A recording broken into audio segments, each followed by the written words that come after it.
안녕하세요 여러분. 오늘은 저번 시간에 이어서 똑같은 생물 다양성의 중요성과 보존 파악한 두 번째 시간으로 오늘은 감소 원인과 생물 다양성 보존을 위해서 우리가 어떤 노력을 해야 되는지에 대해서 살펴보도록 합시다.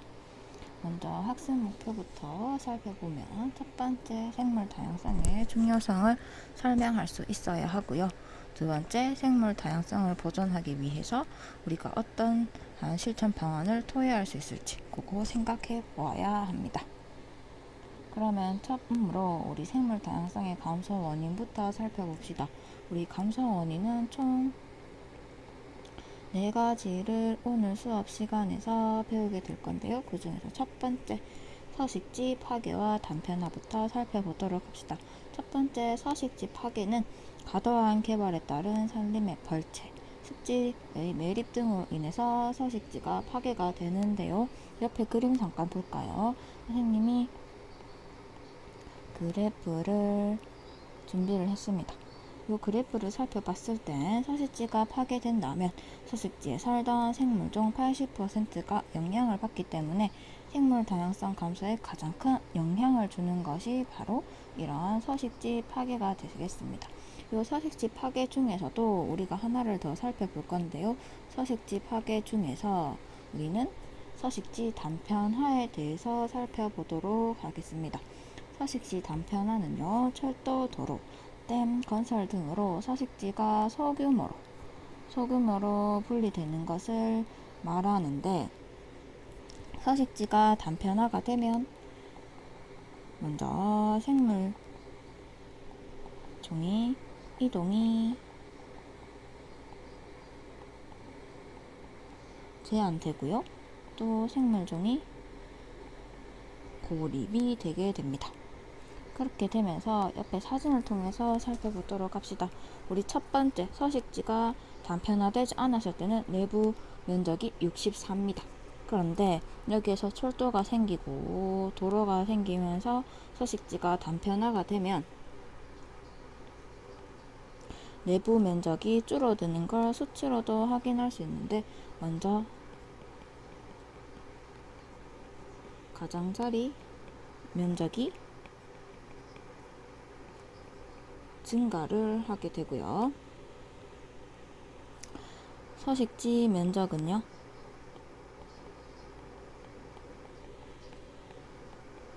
이런 도로나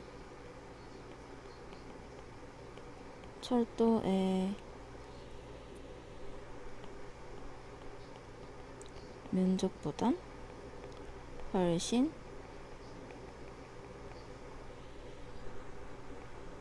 많이 감소를 하게 됩니다. 그렇게 되면서 이 단편화가 일어났을 경우에는 서식지 주변 생물에는 영향이 없습니다. 당연히 가장자리 면적은 늘기 때문에 서식 주변에 살던 생물종은 영향을 받지 않지만 우리 중앙 깊은 숲이나 이런 서식지의 중앙 부분에 살던 생물들은요,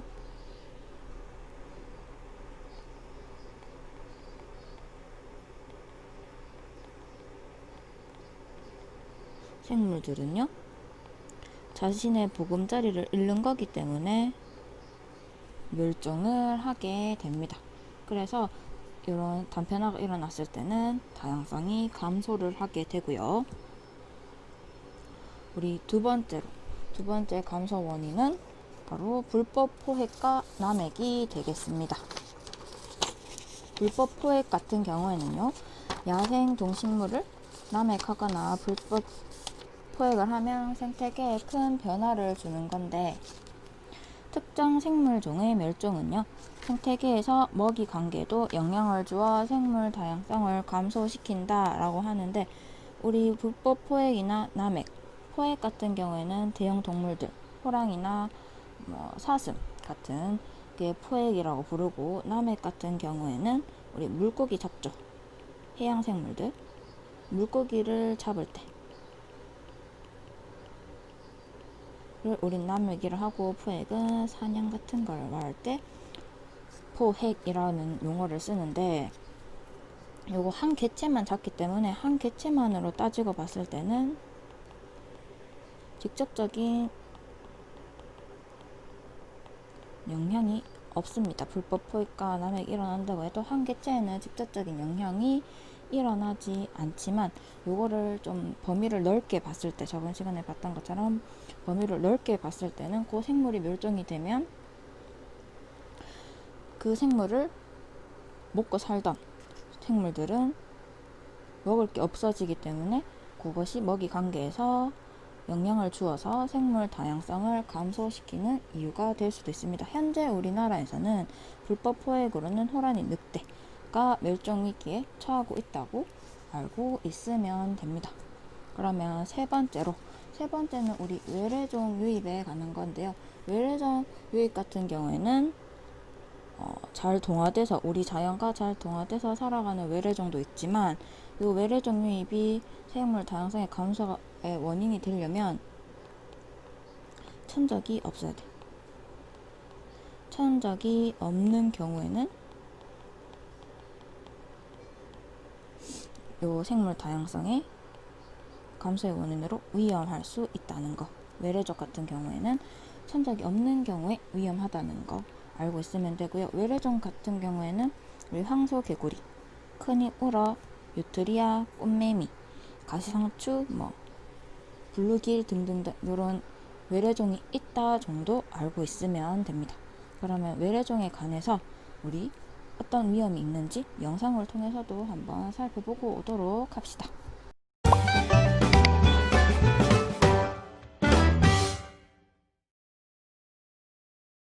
살아있는 자연사 박물관이라고 불리는 우포늪 생태계를 위협하는 존재들도 있다. 우포늪 주민생태감시원 주영학 씨가 500여 마리나 잡았다고 하는 뉴트리아도 그중 하나다. 뒤에 가서 털이 지내도 지금 딱 저항을 하네. 인터넷 꼬리 잡아 꼼짝 못해. 꼬리가. 뉴트리아는 우포늪의 난폭자다. 물풀은 물론 물고기의 새알까지 닥치는 대로 먹어치우는 골칫거리다. 이게 설치류 종류, 쥐 종류인데 본래 이게 털이라든지 이런 걸 이제 이용하려고 들어왔다가 아주 별 수익성이 없으니까 그냥 풀어버렸는데, 지금은 외래종 중에서 제일 많이 지금 위험한 외래종 중에 하나예요. 이 유트리아 자체가. 그래서 이게 지금 우포늪에는 많이 지금 그래도 줄은 편인데, 다른 지금 늪에는 급속히 번져가지고 지금 거의 이 친구가 지금 수초라든지 이 생태계 변화를 굉장히 많이 지금 가져옵니다. 지금. 이게 새끼 세 번 내지 네 번 온다. 새끼가. 1년에 새끼 야, 최고 많이 내는 게 11마리. 보통 7, 8마리. 이놈 완전 잡식동, 이놈 잡아야 돼 무조건. 저기서도 잡아먹게. 이놈은 안 먹는 게 없지 그냥. 완전. 뉴트리아 덕분에 토종개구리와 물고기를 닥치는 대로 먹어치우던 황소개구리는 최근 급격히 줄었다. 우포늪 어부들에게 블루길과 같은 외래종 물고기는 오래된 걱정거리다. 물반 고기 반이라던 우포늪에서 갈수록 토종 물고기가 사라지고 있는 것. 큰잎 베스는 토종 물고기의 씨를 말리는 외래종 물고기의 대표주자. 자기 새끼까지 잡아먹을 정도로 먹성이 좋다. 거래 늪에서 토종 물고기가 자생하는 게 네. 3분의 1도 안 됩니다. 아 그럼 블루길 베스 블루길 나온 지는 한 20년 안 됐습니다. 한 10년 좀 10년에 조금 넘었 10년 15년 그 사이 좀 됐죠. 10년 좀 넘었습니다. 그 전에는 영상 잘 보고 왔나요? 영상을 보고 왔다면 우리 마지막으로 감소 원인 중 마지막인 환경오염에 대해서 보도록 합시다. 환경오염은 더 쉽습니다. 앞선 내용보다 더 쉬운데, 첫 번째, 우리가 화석연료, 농약 비료 쓸 때 그 사용이 증가하면 환경오염이 되고요. 또 쓰레기나 폐수 배출이 증가를 하거나 중금속, 화학물질들이 하천이나 토양을 오염시키고 산성비가 내리게 되면은 토양이 또 산성화돼서 식물 생장이 억제가 되는 것. 이러한 이유들 때문에 환경오염이 일어나면 거기에 따른 그 환경에 살던 생물들이 멸종을 할 가능성이 높아지기 때문에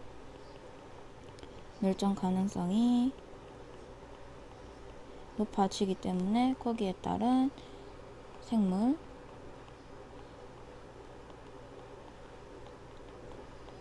다양성이 감소를 하게 된다라는 거, 이거 상식으로 알고 있으면 됩니다. 그럼 이러한 생물 다양성이 감소를 하고 있는데 이 생물 다양성을 감소시키지 않고 보존하기 위해서는 어떠한 실천을 할 수 있을지, 우리가 어떠한 실천을 할 수 있을지 살펴볼 건데, 이 실천 방안은 크게 세 가지로 나눌 거예요. 세 가지로 나누어서 보도록 할 겁니다. 첫 번째는 국제적으로 어떻게 해야 되는지, 그리고 두 번째는 우리가 할 수 있는 개인적인 노력들, 그리고 세 번째는 사회적인 노력들까지 보도록 합시다. 맨 처음 첫 번째로 볼 거는 우리 국제적인 노력은 어떤 것이 있는지 살펴보도록 합시다. 국제적인 노력 같은 경우에는 나라에서 전 세계적으로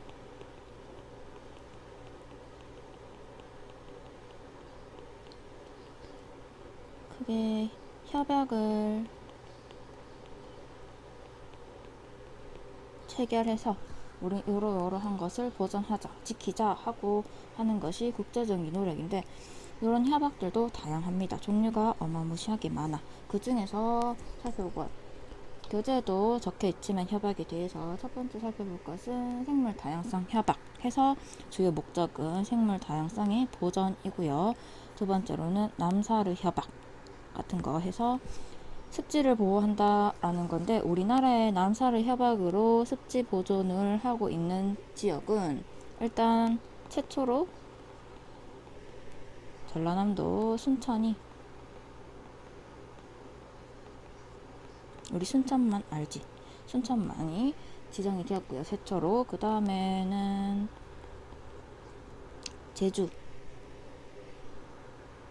제주도 지정이 되었고요. 또 경남,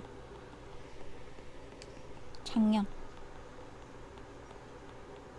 또 강원, 인제 등등등. 이 지금 람사르 협약에 의해서 우리나라 지역 내에 이렇게 지정이 되어 있습니다. 습지를 보호하자는 목적으로 협약을 위해 체결이 되어 있고요. 그 다음에 세 번째로 볼 것은 바젤 협약이라고 해서 유해 폐기물의 불법적인 이동을 감소시킵니다. 감소하는 것을 목적으로 하고 있고, 또 멸종위기의 야생동물 보호를 위한 국제협약으로 해서 야생동식물을 상업적으로 거래를 제한하는 것, 그것을 목적으로 전 세계적으로 하고 있는데, 요 협약 말고도 더 많은 협약이 있기 때문에 그 협약에 대해서는 우리 영상을 통해서 또 한번 살펴보도록 합시다.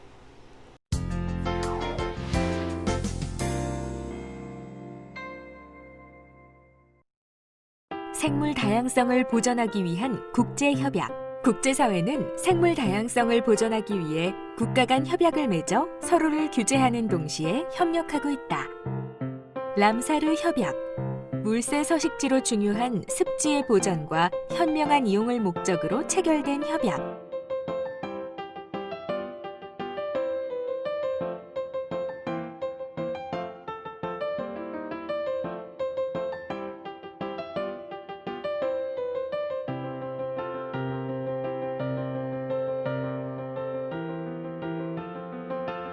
런던 협약.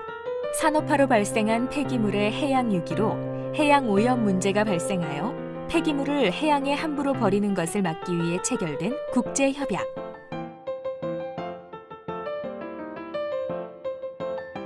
생물 다양성 협약. 생물 다양성의 보전과 생물 자원의 지속 가능한 이용, 생물 자원을 이용하여 얻어지는 이익의 공정 분배를 위해 체결된 국제 협약.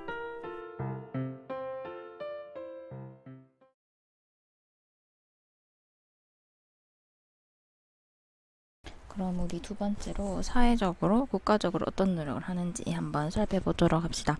사회적으로 인한 생물 다양성 보존을 위한 노력은 첫 번째는 생태 통로를 건설해서 이제 아까처럼 서식지가 단편화되거나 파괴되었을 때 생태 통로를 통해서 동물들, 생물들이 이동할 수 있는 공간을 제공하는 것. 그래서 생태 통로 건설하는 게 첫 번째고, 두 번째로는 종자 은행을 운영을 하는데요. 여러 종류의 작물 종자가 멸종이 될 수도 있기 때문에 그 품종을 보존하기 위해서 씨앗을 따로 모아놓고 저장을 하는 종자 은행을 운영하기도 하고요. 세 번째로는 국립공원을 지정을 해서 무분별한 개발을 막기도 합니다. 그리고 네 번째로는 멸종위기종 보건 및 보호라고 해서 멸종위기종을 지정을 하고요. 우리 수달 같은 것도 지금 멸종위기종으로 지정이 돼 있죠. 그리고 신천 같은 곳에 방사하여 복원 사업을 실시하기도 합니다. 그리고 다섯 번째는 법률을 제정을 해서 포획과 남획을 방지하기도 합니다. 선생님이 사진으로 준비했는데 이 사진이 첫 번째가 경기도에 있는 한 종자은행에 대한 종자 씨를 보관하고 있는 모습이고요. 그리고 두 번째, 요것은 생태 통로야. 그래서 산과 산 사이에 도로가 생기면서 동물들이 건너가는 게 힘드니까 건너가게 되면 로드킬 같은 것도 당할 수 있기 때문에 그 로드킬을 방지하기 위해서 생태 통로를 만들어 놓기도 합니다. 이동이 자유롭기 위해서. 그러면 우리 세 번째로 개인적인 노력은 어떤 것이 있는지 살펴보도록 합시다.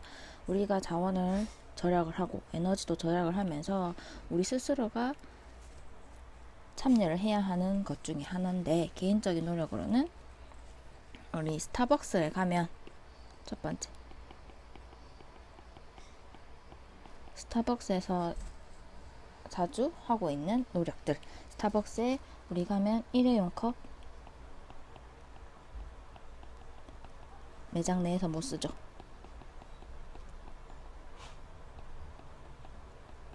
이것도 하나의 개인적인 노력이라고 할 수도 있고요.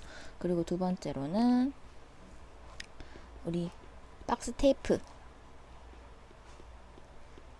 올해 초부터 시작해서 테이프를 사용을 금지를 시켜놨습니다. 어디에서? 대형 매장. 우리 부모님을 따라서 홈플러스나 이마트 같은 대형 매장을 방문을 하게 되면 옛날에는 테이프를 사용하게 해줬지만 지금은 박스 테이프를 사용을 못하는 것. 그리고 일회용 비닐봉지. 일회용 비닐봉지도 제공이 되지 않고 있죠. 이것도 하나의 개인적인 노력이라고 할 수도 있고요. 세 번째로는 우리가 자동차를 타면서 매연을 발생시키지 않고 우리 학교에 등교나 하교할 때 대중교통 이용하거나 걸어 다니는 거, 운동 삼아 걸어 다니는 거. 그리고 네 번째로는 일회용 컵 사용보다는 텀블러 사용하는 거. 우리가 실천할 수 있는 것. 실생활에서도 많기 때문에 우리 스스로 참여하고 하면 생물 다양성의 보존에 실천을 할 수 있는 거겠죠. 그러면 오늘 수업은 여기서 마치도록 하고요. 마지막으로 쌤이 작년에 우리 협회에서 생물 다양성 감소에 대해서 논의를 했는 뉴스 하나를 준비를 했으니까 요거 보고 오늘 수업은 마치도록 하겠습니다. 그러면 오늘은 여기까지 하고 우리는 다음 시간에 또 만나도록 합시다. 모두 안녕. 지난 6일 생물 다양성 감소 현상이 전 지구적으로 일어나고 있다는 보고서가 발표됐습니다.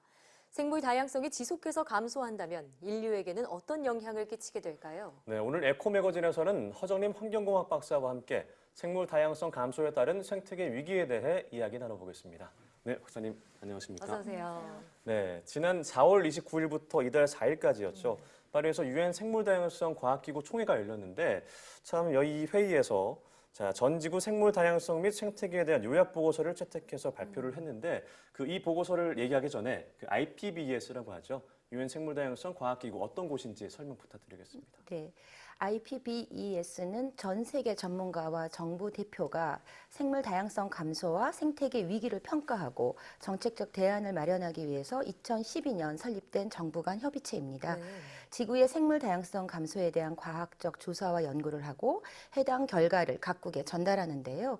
이 결과를 가지고 국가별로 생태계를 살리는 정책을 만들도록 지원하는 업무가 바로 이 국제기구입니다. 예. 총회는 회원으로 가입된 국가의 정부 대표단이 모여서 합의가 필요한 부분에 대해서 논의하고 의사결정을 하는데요. 이번에 열린 총회가 제7차 총회였는데 네. 104개국 정부 및 국제기구 관계자, 관련 전문가 등 800여 명이 참석했습니다. 네.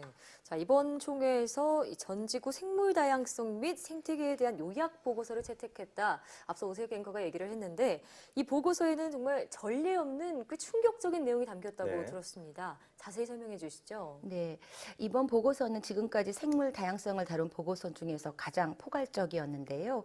생물 다양성을 다룬 정부 간 보고서가 나온 건 2005년 유엔이 새천령 생태계 평가 보고서를 내놓은 이후에 14년 만입니다. 예. 세계 50개국 과학자와 사회과학 전문가 145명이 작성하고 132개국 전문가 310명이 검토했는데요. 지난 50년간의 변화를 평가하고 경제 발전이 자연에 미치는 영향을 포괄적으로 보여줍니다. 네. 우선 보고서에서는 6개 장과 4개의 핵심 메시지로 이루어져 있는데요. 생물 다양성 및 생태계 서비스의 현황, 그리고 변화 요인, 미래 예측 등 어떤 대응 전략이 주요 메시지로 담겨 있습니다. 예. 이 보고서에는 약 100만 종의 동식물이 수십 년 내로 멸종할 위기에 처했다고 밝혔습니다. 100만 종이나요. 예. 네, 이는 지난 인류 역사 중 멸종한 동식물종 수보다 많습니다. 네. 양서류가 44%, 그리고 해양 포유류는 34%가 멸종 위기에 처했고요. 가축도 예외가 아닙니다. 2016년까지 인류 역사에서 식량 생산과 농업에 쓰이던 가축 중 9%가 멸종했고요. 예. 2000년 이후 매년 한국 산림 면적인 650만 헥타르의 산림이 전 지구에서 사라지고 있는 등 어떤 숲파괴도 심각하다고 담겨 있습니다. 정말 어. 충격적이네요. 네, 정말 이 영상과 수치를 함께 들으니까 더 심각성이 크게 느껴지는데요. 자, 이렇게 생물 다양성이 감소한 어떤 근본적인 이유는 어떻게 보고 있나요? 네, 생물 다양성 감소의 5가지의 직접 요인으로는 토지 이용, 그리고 남획, 기후 변화, 오염, 침입, 외래종이라고 밝혀졌는데요. 예. 가장 영향이 큰 것은 토지 이용의 변화인데요. 과거 20년간 새로 만들어진 농지 중에서 절반은 천연림을 훼손해서 만든 것으로 이야기했습니다. 또한 과다한 생산과 소비, 기술 발전 등의 요인도 생물 다양성 감소를 이끌었습니다. 이런 원인으로 인해서 6,600만 년 전 공룡이 멸종한 뒤 처음으로 지구가 대멸종에 직면할 수 있다는 것이 보고서의 요지입니다. 예. 인류가 혁신적 변화를 꾀하지 않으면 생물 다양성과 생태계가 인간에게 제공하는 혜택은 2050년까지 계속 감소할 것이라고 우려했는데요. 네. 인간 역시 단기적으로는 멸종 위기에 있는 건 아니지만 장기 생존을 장담할 수는 없다고 연구에 참여한 한 학자가 지적했습니다. 음. 기후 변화나 외래종의 침입도 이렇게 생물종의 다양성이 감소하는 이유 중에 하나지만 결국은 인간의 활동의 영향이 크다 이런 얘기인데요. 지금 또 인류가 늘면서 생태계 파괴나 환경 오염이 더더욱 심각해지고 있는 건 아닌가 이런 생각도 듭니다. 그렇죠. 예, 어떻게 보시는지. 네. 1970년 이후에 인류는 37억 명에서 76억 명으로 2배 이상이 증가했고요. 예. 그리고 늘어난 인류를 먹여 살리려고 농작물 생산액도 3배 정도 늘어났습니다. 예. 이 과정에서 육상이나 해양 환경이 나쁜 영향을 받기 시작했는데요. 1980년대 이후 바다로 흘러들어간 플라스틱은 10배가 늘어 바다 거북이, 바닥 조류, 그리고 바다 포유류 등 최소 267종의 생존에 영향을 미치는 것으로 조사됐습니다. 예. 생태계 파괴는 먹이사슬을 통해서 인간에게도 나쁜 영향을 끼치는데요. 지구온난화에 대해선 1980년대 이후 이산화탄소 배출이 2배로 늘어서 평균 기온이 섭씨 0.7도 올랐다고 지적했습니다. 예. 로버트 왓슨 생물 다양성 과학기구 전 의장은 생물 다양성은 그 자체로 중요할 뿐만 아니라 인간의 풍요로운 삶에도 불가결한 것이지만 우리는 이를 스스로 파괴하고 있다면서 변화를 불러오기에 아직은 늦은 것이 아니다라고 말했습니다. 예. 네. 참 이런 생물 다양성이나 멸종 위기 동식물 보호 같은 것은 어떤 특정 단체 국가가 아니라 전체 국제사회 문제잖아요. 그렇습니다. 네, 공동 문제인 것 같은데요. 자, 그럼 이 현재 이 환경의 변화로 인해서 멸종 위기인 생물은 어떤 게 있나요?